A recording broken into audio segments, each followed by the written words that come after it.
Do you think Tony Stark would be Tony Stark if he wasn't a billionaire? I made a video about that a couple days ago and it blew up a little bit, and a lot of people were disagreeing with the points I made in that video. A bunch of people were pretty much saying that Riri doesn't watch the MCU like we do, so she has no idea about Tony's life or who he is as a character, so from her perspective, it makes sense she would say that. Her saying that is not the issue. It's the writers writing this in that's the issue. This statement implies that Tony Stark wouldn't be special if he wasn't a billionaire. Except no, it doesn't. No hate to Tizzy whatsoever, but did you even watch this show? Like, actually? Because this is either a blatant comprehension issue, or you didn't watch the show. And you are my mutual, so absolutely no disrespect to you whatsoever. Let's watch the full clip together. Because I can be the greatest inventor of my generation.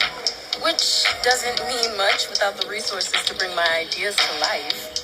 After my internship abroad, I realized I'm gonna need the equivalent of a whole vibranium mountain to be great. I need cash, money.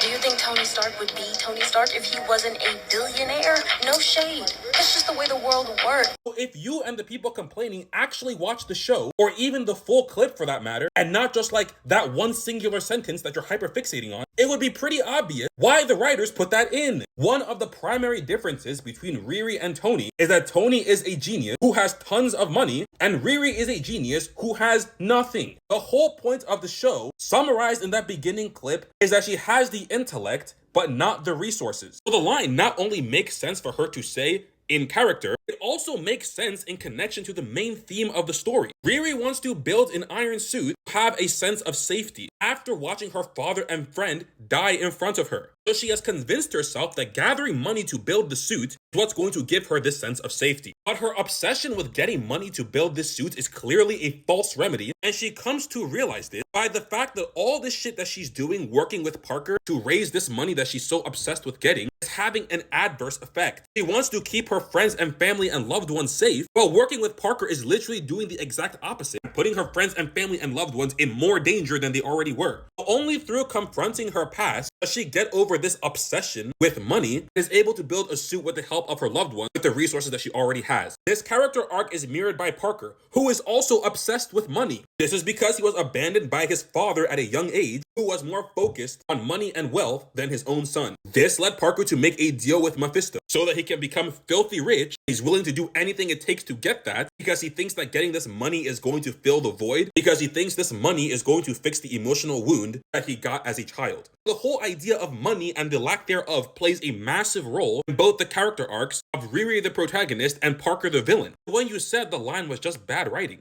no, it is literally not. This is either just a comprehension issue or you simply didn't watch the show. Again, no disrespect to you whatsoever, but you're simply just wrong.